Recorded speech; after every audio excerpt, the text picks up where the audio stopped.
Bem, boa tarde também da minha parte.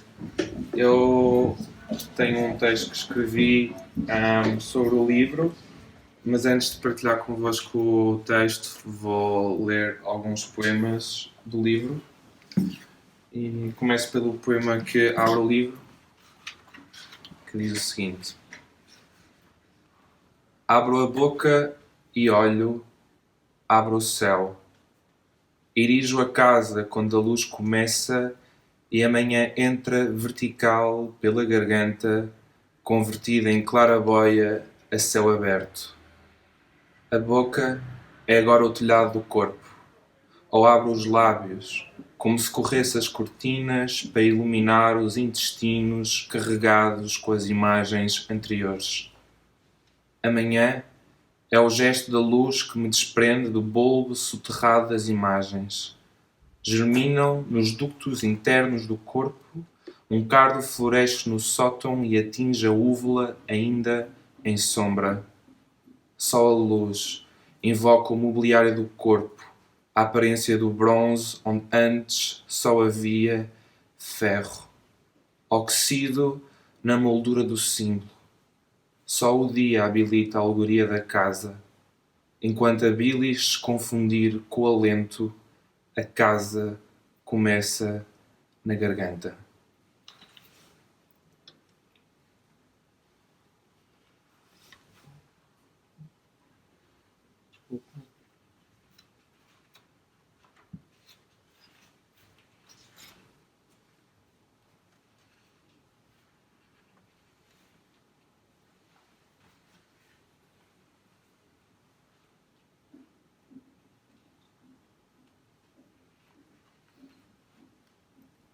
Somos apenas orifícios que comunicam, canais ductos por onde se verte uma biologia indiferente aos registros sentimentais. Bocas, conas, anos, braços decepados sobre a mesa dos jantares. As mãos esquecidas, como se esquece o copo acabado à sede, e os lábios que permanecem secos desde a última saliva alheia. Nenhuma lembrança ousada emudecer. Nenhum líquido há de preencher o vazio que nos torna vasos ocos esperando. Fragmentos especados nas margens das possibilidades da carne. As bocas foram separadas nos primórdios do amor e as palavras prostituem-se como palavras unindo as nossas ilusões de contacto. Talvez o desejo nos embale no seu engano e isso seja suficiente.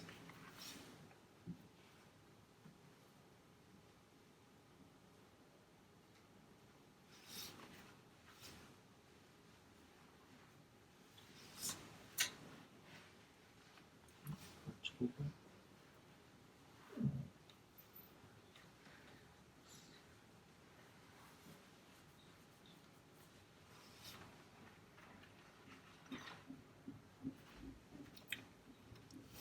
Se estas mãos me rangem, é porque têm dentes. E se têm dentes, é porque não são as minhas. Mas te querem morder, abrindo outra chaga no vale do lábio, é porque esse vale seca e nada flui no sentido das últimas águas. Algo grita ainda, assim, por baixo do lábio aberto. A terra revela ainda mais uma língua e a água, mas a espuma não vem do mar, vem da boca. Raiva. Esta boca é que perdeu os dentes. Estão nas tuas mãos e se rangem é por serem as últimas. E para concluir este introito...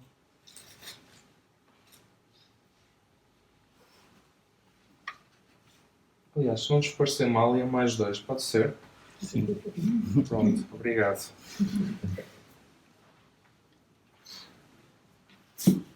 Enche-se peixes a minha boca quando chegas pela costa. Logo sou ilha ou sou aquário.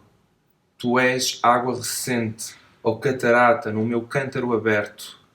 E os pássaros pode alimentar-se da nossa abundância nascente.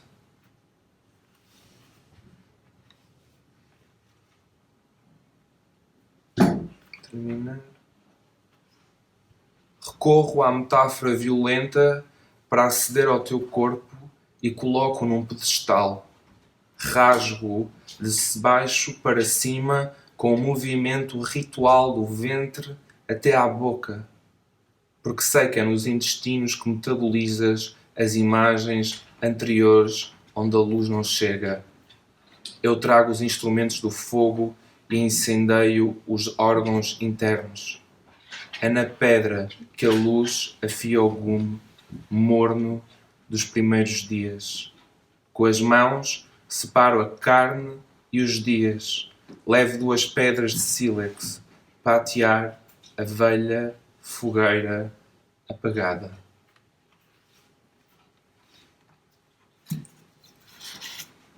Então vou ler o texto que escrevi. Abre-se a boca, a luz entra na garganta feita claraboia e tudo principia. O corpo dá-se à claridade, dilata-se para receber a manhã iluminando as suas entranhas. O seu reflexo torna-se também visível, bem como o seu lastro. Imbuído por essa claridade, não fica, ainda assim, vazio, por muito que se esvazie. O vácuo aberto pelo derrame é preenchido por uma nova forma de vazio. Um vazio que não é letárgico, que não é ausente, mas que é ocupado por uma outra forma de estar no espaço, uma outra forma de materialidade. Por onde se abre, o corpo também se deixa invadir. Torna-se porto de passagem de forças aparentemente ocultas, misteriosas. E assim, ele conquista a sua própria escuridão. Saindo do corpo, o que move o corpo aproveita a maré de luz exterior para com ela partir rumo à descoberta do interior do lugar onde morava. Encontra os seus elementos primeiros, as suas estruturas, os seus mecanismos, mas também as pinturas rupestres sobre as grutas, ou, citação, o bulbo soterrado das imagens, agora cravadas na carne, dando envolvência e peripécia à viagem, perturbando-a, tornando-a ainda mais explicitamente provisória. Não é, contudo, um prado em plena ebulição da juventude, nem a cidade consegue esconder as feridas da guerra. O que desconcerta é como irradia aquilo que Thomas Bernhard chamaria uma manhã sem destruição, um momento em que a natureza encara a sua própria violência com ternura como um impulso redimido. É a célebre pintura de Caravaggio, que já está aí exposta, a incredulidade de São Tomé. Tomé olha a chaga de Cristo, quer tocar-lhe, e Cristo, lânguido e prostrado, aceita-se ver penetrado pelo dedo cético de Tomé. O triunfo sobre a dor é a prova da divindade. Isso teria desconcertado aquele que não queria. Como poderia uma criatura ser indiferente à sua própria dor, deixando que um dedo penetrasse a sua ferida como se arrumasse fósforos numa caixa? Ver figura humana ajudando a perfurar sua própria carne é como ver poeta que nos fala dos seus sentimentos, aliando-se da sua presença e evidenciando seu abandono. Eles são-nos visíveis, estão-nos oferecidos como uma ferida aberta, sangrando, tal qual se espera. Mas a ausência de propriedade ou de proprietário arrepia-nos, como se pusesse em causa a própria fundação da nossa identidade, as nossas emoções mais puras. Quando Miguel Roy nos sugere que somos apenas orifícios que comunicam, encontramos aqui, como na pintura de Caravaggio, um estranho fenómeno de anulação do ego. Mas enquanto Cristo Santo Tomé se anula porque sabe-se consubstanciar em algo que o transvasa, o alheamento do poeta parece-nos porventura mais bizarro, pois joga com um revólver na cabeça a efemeridade da sua própria morte. O inventário do que nos compõe continua. Dir-se-ia que o escritor tomou o lugar do fisiologista e canaliza com meticulosidade cada elemento de que compõe a carne humana. Não necessariamente para organizar um compêndio que possa ser inserido numa rede de transmissão de conhecimento. O seu regresso à materialidade é quase místico, porque tornando a matéria plástica, consegue evidenciar tudo o que dela emana, a sua própria sensualidade, a sedução de uma vertigem que sabe ser o desejo sublimado da queda.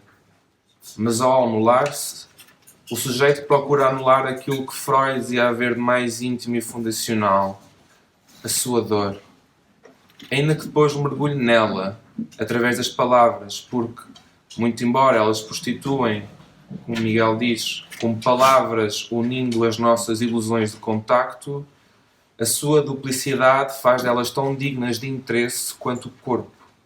A sua falsidade, a sua escuridão é a sua ficcionalidade, aquilo que as torna bífidas, capazes de serem campos intensivos, produtores de sentido, estimulando o nosso desejo.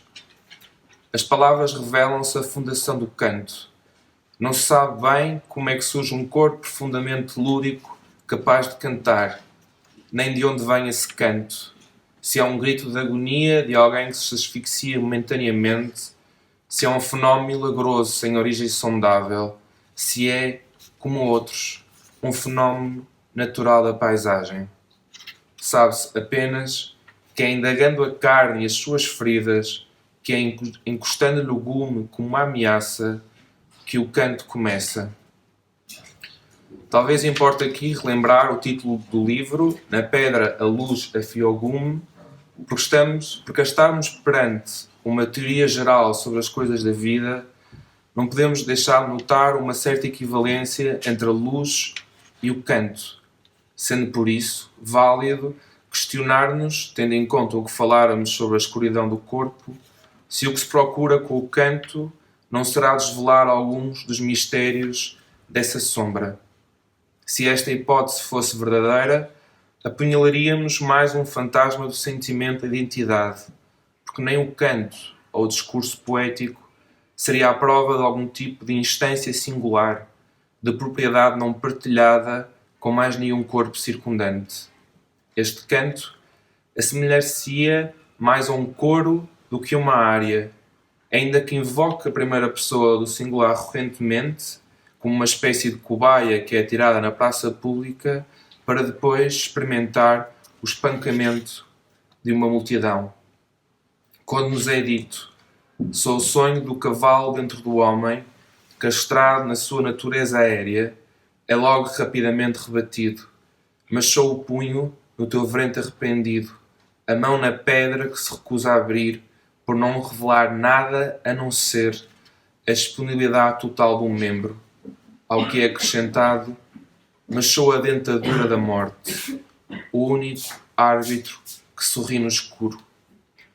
Ainda que seja ensaiada uma espécie de definição identitária e espiritual, um sujeito como algo que percebe e extravasa a carne, ela é logo de seguida desfeita. O sujeito é rapidamente subsumido em matéria corporal e despersonalizado, constituído enquanto entidade comum. Mas este não é o único momento de despersonalização, nem tampouco do esvaziamento do sujeito para ser tomado por um outro, palavras de Miguel, alento. Consideremos, porventura, os seguintes versos. Se estas mãos me rangem, é porque têm dentes. E se têm dentes, é porque não são minhas. Mas também, o futuro, se vier, que suba pela mecha dos meus músculos, estendidos sobre a mesa dos dias, em ígnea submissão, ou mesmo que o corpo se transforma num adubo de pensamentos alheios e as pessoas passeiam longe dos nossos restos porque cheiram ainda a movimento e a diálogos abertos. Neles se intui não só o não desaparecimento da agência, mesmo quando o sujeito é reduzido aos instrumentos de percepção e de atuação sobre o mundo, como também se constata o alheamento desconcertante que havíamos referido anteriormente. Por muito que os próprios pensamentos sejam alheios ao corpo, há uma força motora que procura a escuridão da morte. Impulsiona o corpo a flagelar-se, a rejeitar o sono, a cair verticalmente na doença. Na sua própria indefinição, procura a febre iminente da noite num corpo, distendido, sem definição, e dá-lhe a forma urgente para afrontar o sono com as mãos e combater a morte no seu território. Isto eram palavras de Miguel. E acrescento mais uma citação.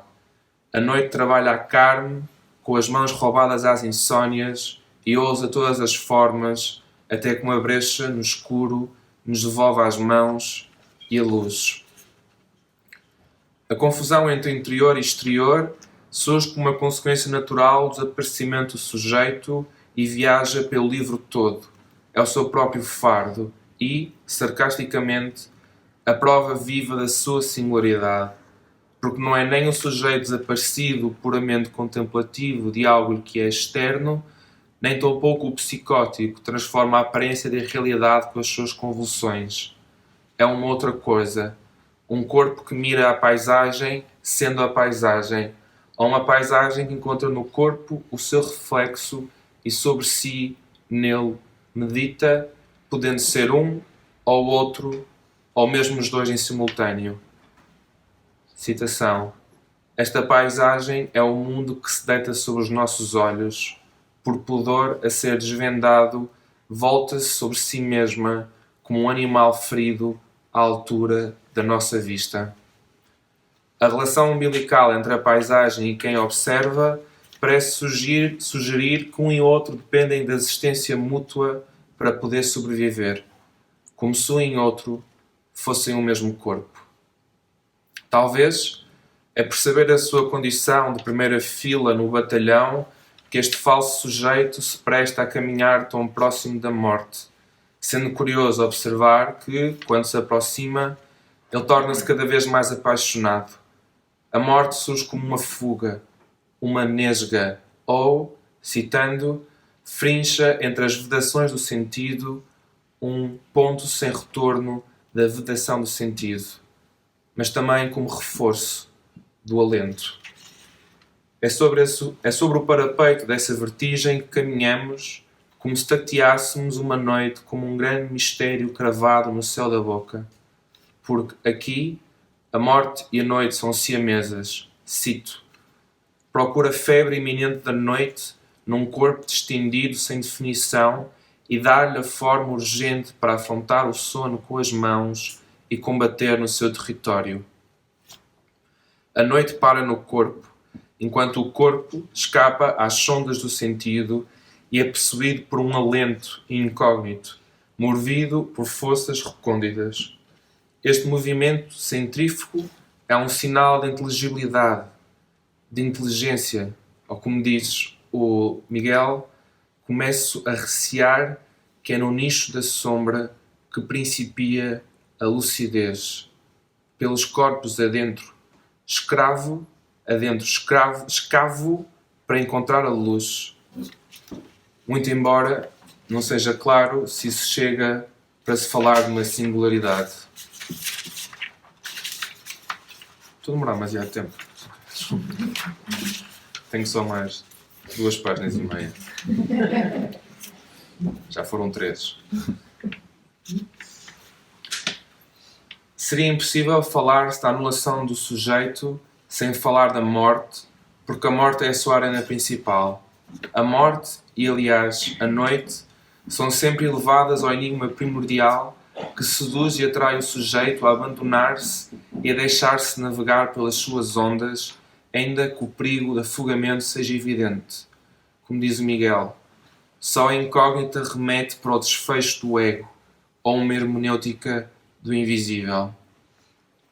E contra ela, o poeta tem 2 movimentos, porque se por um lado a procura apaixonada por desvelá-las é a afirmação do corpo como força intensiva e pregnante, como uma força própria da vida, viva por isso, por outro lado, a morte é vista como descanso, a concretização do corpo com a paisagem que integra, ou, cito, o corpo retraído na coordenada vaga onde o mundo acaba e principia o mistério.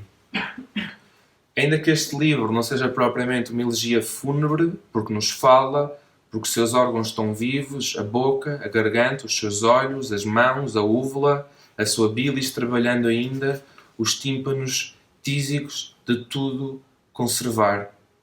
E estes órgãos são-lhes familiares, próximos, viscerais, cobertos de nevoeiro, ainda que estanques e imóveis. Um olhar que é presa de um mundo que o ataca, uma vida externa que lhe é estranha e sobre o qual se debruçam. Cito: abrem-se os corpos como campos feridos com a chegada do estio. São os corpos que inauguram os incêndios e ardem, voltando-se para o interior do lume. Isto foi, retirei só algumas partes do meio, mas a sequência acho que consegue compreender. Desculpa, Miguel.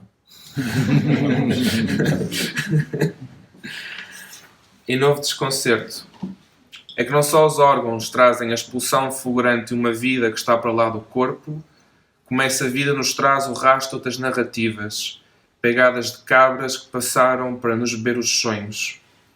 É por isso que, talvez, relembrar, como diz o Miguel, relembrar é como um espasmo de morte. Porque a memória parece impedir o fluir livre da vida sensorial sobre os órgãos. Ela é maliciosa, onde armazena os enigmas da vida, onde armazena as noites, torna evidente o caráter provisório de tudo o que lhe rodeia. Mas é, também, a segunda prova de que o corpo está vivo, e isso não nega a sua função de fio condutor da corrente elétrica. A memória, quando não traz trégua, traz a obrigação da procura, constituindo-se enquanto terceira voz à degladiação interna entre os elementos da paisagem. Ainda que pareçam todos mediados pelo mesmo denominador, dada a ausência de caráter singular e a aparência cosmogenética da descrição que é feita, os elementos da paisagem não são idênticos. Não é certo o que os distingue, senão a sua composição, porque se recusa quase sempre a falar de uma identidade dita espiritual, transcendental, porque tudo parece alimentado por forças vizinhas. Talvez a singularidade venha de fardo antigo. Cito: tem o sangue contaminado pelo tempo. A razão da sua diferença talvez seja a descendência, o seu genoma, porque o sangue transporta à descendência a trama infindável da paixão. Ainda que os corpos sucedam e a descendência apareça como um fenómeno estranho de iteração marginalmente alterada, ela tem dentro de si o próprio equilíbrio funcional de forças, a relação entre a mãe e o filho, entre o neto e os antepassados. Permite-nos, dessa forma, partir rumo ao cerne do seu caos harmonioso, onde a dor e a morte aparecem desveladas como algo próprio da natureza e, por isso, belo, por mais violento que ele possa ser. Filhos que abandonam ideias em chamas, que é uma imagem do Miguel, cuja natureza icariana faz que só pela dor concretizem o que aspiram ser. Avós que assombram os netos com os seus sonhos e profecias, mães que observam os filhos cumprirem-se sobre o gume da morte. O desconcerto provocado pelo desvelar dos conflitos eternos da paisagem com outras vozes assemelha-se mais a uma arena do que a um horto. É, aliás, bélico. É um balanço permanente entre a imagem e aquilo que a imagem evoca, mas não num plano tradicional da oposição da fenomenologia clássica. É uma luta dentro da própria imagem. É dentro dela que uma parte entra em conflito com o restante, o mundo atacando. Cito: a memória como uma revelação, o mundo retaliando e o corpo respondendo. Não serve estar ferido nos olhos e capitular, urge desdobrá-los como um punho ou um baluarte erguido na frente das trincheiras do mundo. Esta luta pede, aliás, um tributo para as tramitações da carne, imagem também presente no livro. Porque é aos corpos que é exigido que encenem este combate, porque é do que lhes compõe que vem o que gera a confrontação. As mãos que não são só, como dissemos, elemento primeiro do reconhecimento do mundo, mas também que trazem sedes próprias, fomes, cito, que nem o pulso apaga, que rangem raivosamente. Esta submissão do sujeito, para dar lugar ao corpo, encontra-se também refletida nas imagens propriamente eróticas, no sentido clássico da palavra, isto é, como aquilo que diz respeito ao amor. Porque até aqui não encontramos propriamente o amor como um resultado do desejo de quem ama, nem tampouco na candura ou desenvoltura de quem é amado. O amor aparece tão só como mais uma dinâmica de confrontação entre os corpos, como um inimigo próprio da paisagem, e o beijo como, cito, um detrito do vocábulo, ou um ósculo de rebentação. Quando amados, os corpos procuram a sua proximidade, querem a faísca do seu magnetismo, procuram visceralmente ceder à sua vertigem. Quando amados, ou melhor dizendo, quando atraídos pelo amor, os corpos desmembram-se e tornam-se elementos da paisagem. O amor tem essa faculdade de operar uma transformação das coisas, dando-lhes exaustiva vida própria, uma outra utilidade. Vemos neste livro mãos que se tornam água, que arredondam pedras, que sulcam a derme e fendem desejo, que se alimentam do que criam e criam o que alimentam. É um momento de subtração para gerar novas substâncias. Cito, de cair verticalmente a meio e aparecer de pé sobre a laje do teu futuro. E quando há a possibilidade do humor desaparecer, mais que quando se extinguiu o ânimo de uma criatura, o sujeito de um corpo ou a textura de uma paisagem, surge um momento de maior fulgor e violência nos poemas. Fala-se rasgar o corpo amado de cima a baixo, de incendiá-lo. Encontra-se o verso que dá título ao livro. É na pedra que a luz afia ao gume, como se fosse possível torcer a própria espinha dorsal da luz, do canto, para torná-la cutilante, perigoso, feroz, penetrante como uma faca. Neste livro assistimos a uma cosmogênese. O que há de substantivo parece surpreendentemente alinhado num conjunto de teses que organicamente dialogam entre si e se reforçam sobre a aparência de uma linguagem desconcertantemente límpida e soberana.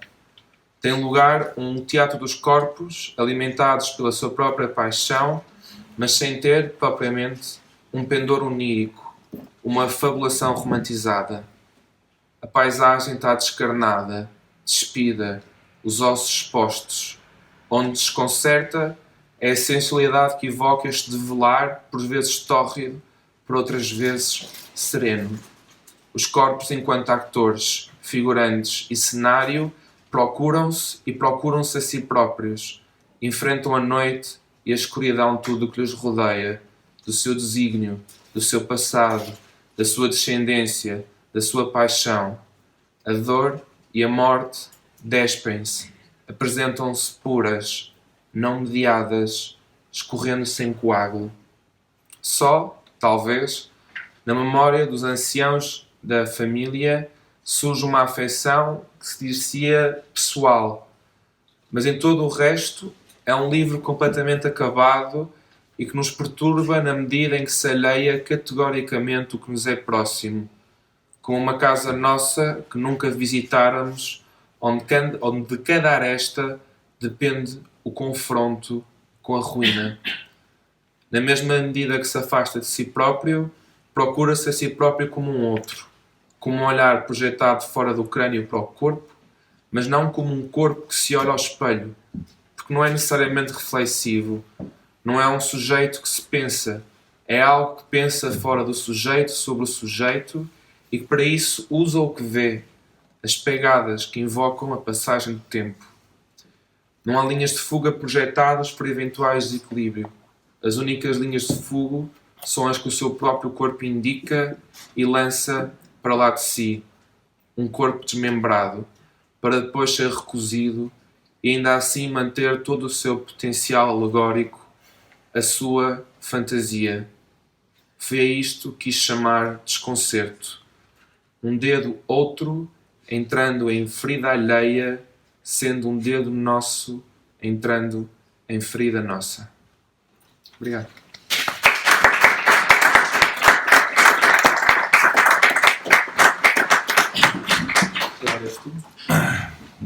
Olá a todos. Obrigado, Vasco. Muito obrigado pela leitura atenta que fizeste do livro. Obrigado aos editores, claro, também. Obrigado a toda a gente que está aqui. Muitos dos meus amigos estão aqui também. Obrigado por estarem aqui.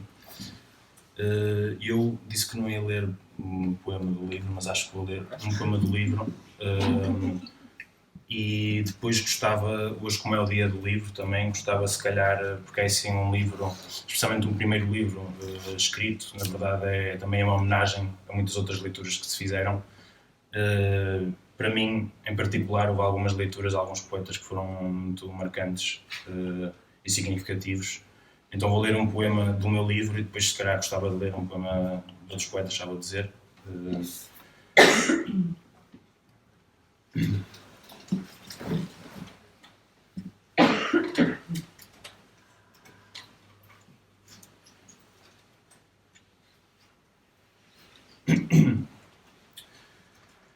Quando se ateia a amizade, os corpos atraem-se para confundir as distâncias e soltam-se as palavras contra as horas, como hienas que se precipitam depois de saltar o primeiro sangue. São eles que nos forçam a ficar, quando o exílio corresponde a morrer em nós. E se ainda acenam, suspeito que estão um pouco nessas mãos que erguem. Mas se as fecham, é porque querem lembrar ao corpo aquilo que o osso foi esquecendo com retiro.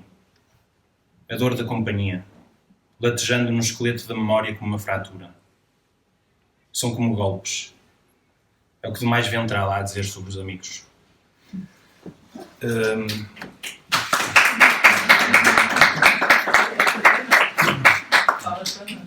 Claro. E pronto, então queria ler um poeta que é muito especial para mim, que é o Luís Miguel Nava. Quem conhecer o Luís Miguel Nava vai sentir esta presença dele também no meu livro. Tenho realmente uma ligação muito forte com o Luís Miguel Nava, mesmo por questões estranhamente biográficas de sítios onde tivemos em momentos próximos, também acaba por haver uma relação muito próxima aqui com o Luís Miguel Nava. Também foi daí que fui buscar muitas das imagens, ou seja, um conjunto de imagens. Foi aí conseguir de alguma forma aceder às entranhas do poema, etc. Não é? Esse género de metáforas também foram dadas pelo Luís Miguel Nava, por isso acho que gostava de ler aqui uns poemas dele, se me permitem.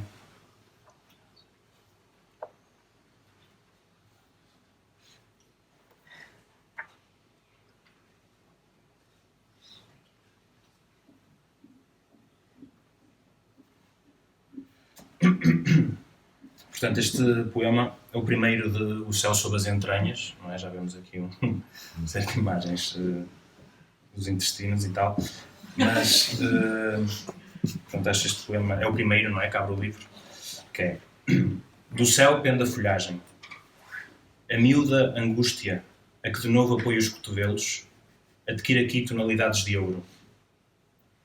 Passaram cães que pareciam cabras. Por entre os vidros inquietos dos meus óculos, o verde das folhas tinge o coração.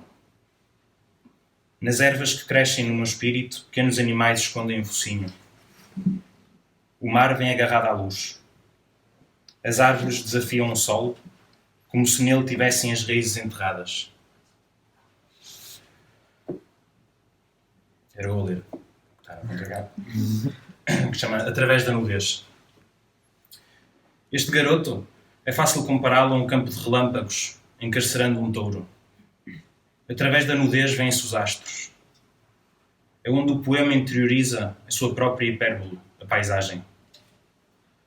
Movem-se os tigres como câmaras na areia, prontos eles também a deflagrarem. Amanhã espanca a praia.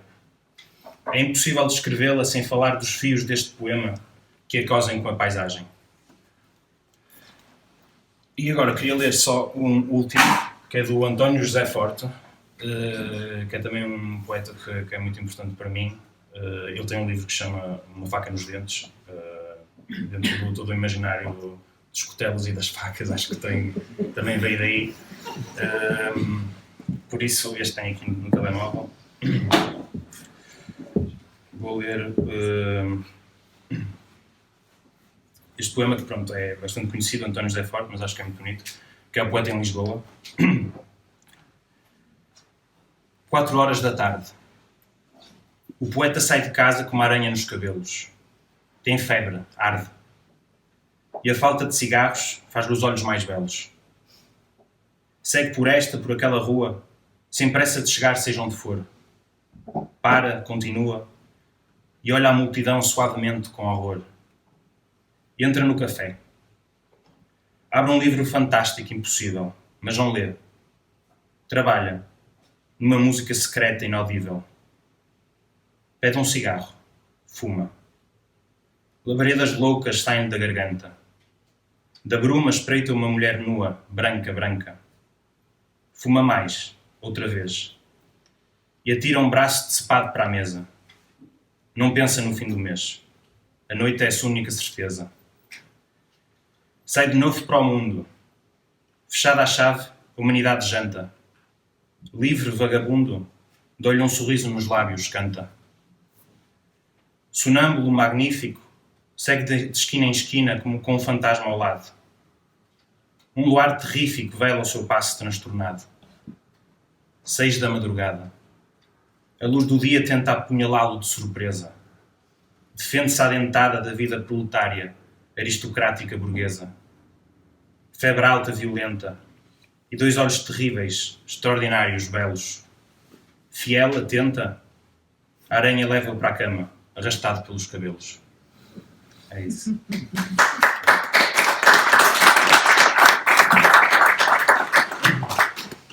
Pronto, obrigado. Muito obrigado a todos. Se tiverem alguma pergunta, alguma dúvida que queiram perguntar, se não...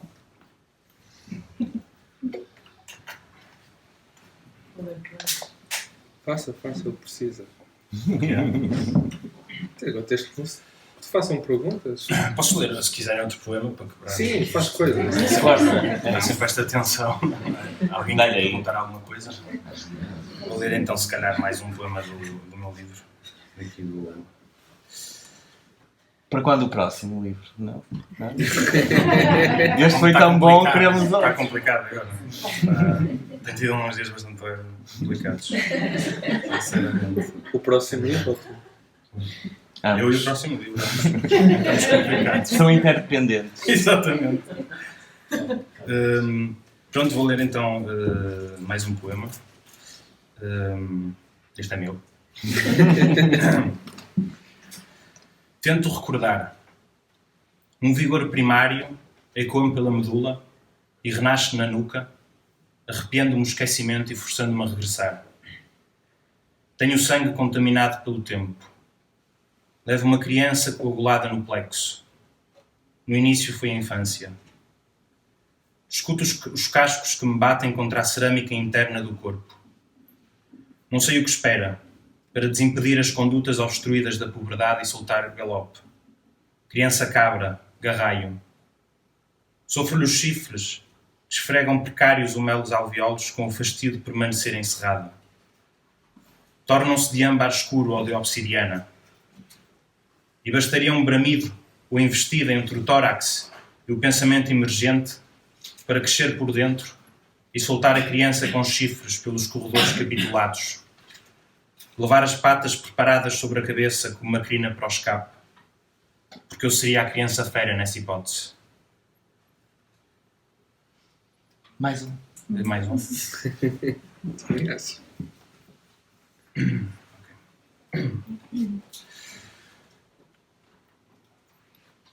Quero acreditar que os homens são como torneiras. Quando se lhes encosta alguma à vida... Desculpem. Quero acreditar que os homens são como torneiras quando se lhes encosta o gume da vida à garganta e começam a cantar. Lembram-se logo os rios e a sua semelhança com a voz. E vão-se buscar os cântaros antes que seque o poço e a nossa sede se instale no lugar onde deveria habitar o vigor, na boca. Fixam-se sempre as bocas abertas quando alguém está prestes a morrer. E há um ribeiro de palavras estancado entre a laringe e a confissão. Um grito. Do que se quis dizer só sobrevive aquilo que ficou dito. O resto é a pedra que tapa o gargalo silenciado e o eco que espera a queda da pedra no poço do corpo. Pronto, acho que vou ler o último.